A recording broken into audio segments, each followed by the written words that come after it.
പുലിപ്പല്ല് കൈവശം വെച്ചു എന്ന കേസിൽ വേടനുമായി തൃശൂരിലെ വീട്ടിലും വനം വകുപ്പ് ഇന്ന് തെളിവെടുപ്പ് നടത്തും. പുലിപ്പല്ല് ലോക്കറ്റിൽ മോഡിഫിക്കേഷൻ ചെയ്ത തൃശൂർ വിയൂരിലെ ജ്വല്ലറിയിൽ എത്തിച്ചും വേടനുമായി അന്വേഷണ സംഘം തെളിവെടുക്കും. അതിനിടെ വനം വകുപ്പ് കേസിൽ വേടൻ നൽകിയ ജാമ്യാപേക്ഷ മെയ് 2-നായിരിക്കും കോടതി പരിഗണിക്കുക. ആജ്ഞ രവീന്ദ്രൻ വിവരങ്ങളുമായി. ആജ്ഞ, കഞ്ചാവാണ് പിടിച്ചതെങ്കിലും ഇപ്പോൾ വേടനെ കൂടുതൽ കുരുക്കിലാക്കുന്നത് ഈ പുലിപ്പല്ലുമായി ബന്ധപ്പെട്ട കേസാണ്. ഇന്നിപ്പോൾ ഈ സംഭവവുമായി ബന്ധപ്പെട്ട് എന്തൊക്കെ നടപടികളാണ് വനം വകുപ്പിന്റെ ഭാഗത്തുനിന്ന് ഉണ്ടാവാനുള്ളത്?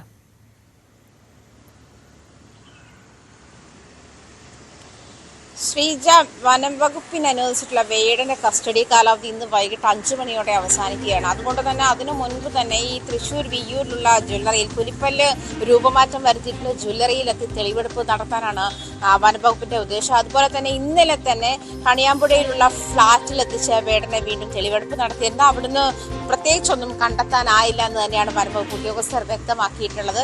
വേടനെ ഈ കഞ്ചാവ് കേസുമായി ബന്ധപ്പെട്ട സ്റ്റേഷൻ ജാമ്യത്തിൽ വിട്ട ശേഷമാണ് വനം വകുപ്പിന്റെ നടപടി തുടരുന്നത്. എന്തായാലും ഈ പുലിപ്പല്ല് നൽകിയത് രഞ്ജിത്ത് കുമ്പിടി എന്ന് പറയുന്ന ആരാധകനാണ് എന്നാണ് വേടൻ വ്യക്തമാക്കിയിട്ടുള്ളത്. അയാളെ കേന്ദ്രീകരിച്ചും അന്വേഷണം നടക്കും. ഈ മെയ് 2-ാം തീയതിയാണ് വേടന്റെ ജാമ്യാപേക്ഷ പരിഗണിക്കുന്നത്. ഈ ഒരു സാഹചര്യത്തിൽ പുലിപ്പല്ലാണെന്ന് അറിയാമായിരുന്നില്ല എന്ന് വേടൻ പറഞ്ഞ ഒരു സാഹചര്യത്തിൽ അതുകൂടി പരിശോധനയിൽ ഉണ്ടാകും. കാരണം താൻ പുലിപ്പല്ലാണ് എന്ന് അറിഞ്ഞുകൊണ്ടല്ല അത് ധരിച്ചത്.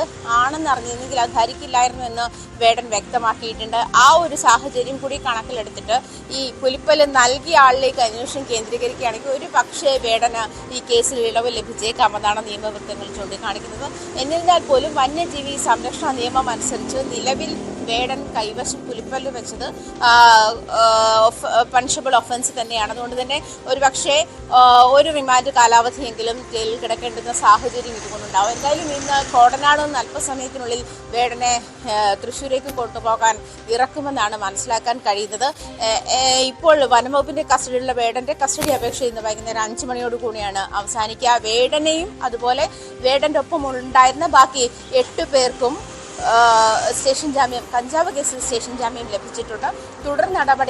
അതിനുശേഷമുള്ള തുടർ നടപടികളാണ് വനം വകുപ്പ്, അതായത് ഫ്ളാറ്റിൽ കഞ്ചാവ് പരിശോധനയ്ക്കെത്തിയ പോലീസിനെ വേടന്റെ കഴുത്തിൽ കിടക്കുന്ന മാലയിൽ സംശയം തോന്നുകയും അതേ തുടർന്ന് അവർ വനം വകുപ്പിനെ അറിയിക്കുകയും ചെയ്തതിനെ തുടർന്നാണ് പുലിപ്പല്ലാണെന്ന് കണ്ടെത്തിയ ഒരു സാഹചര്യം ഉണ്ടായിരുന്നത്. ആദ്യം തായ്ലൻഡിൽ നിന്ന് ലഭിച്ചതായിരുന്നു എന്ന് പറഞ്ഞിരുന്നെങ്കിലും കൂടുതലുള്ള ചോദ്യം ചെയ്യലിലാണ് തമിഴ്നാട്ടിൽ നിന്നും രഞ്ജിത്ത് കുമ്പിടി എന്ന് പറയുന്ന ആരാധകൻ ഗിഫ്റ്റ് തന്നതാണ് എന്ന് വേടൻ പറയുന്നത്. എന്തായാലും അതേ തുടർന്നുള്ള അന്വേഷണങ്ങൾ പുരോഗമിക്കുകയാണ്. അത് ഈ രൂപമാറ്റം വ്യക്തി ജ്വല്ലറിയിൽ ഇന്ന് തെളിവെടുപ്പ് നടത്തും. ശ്രീജ, ആജ്ഞയാണ് വിവരങ്ങൾ നൽകിയത്.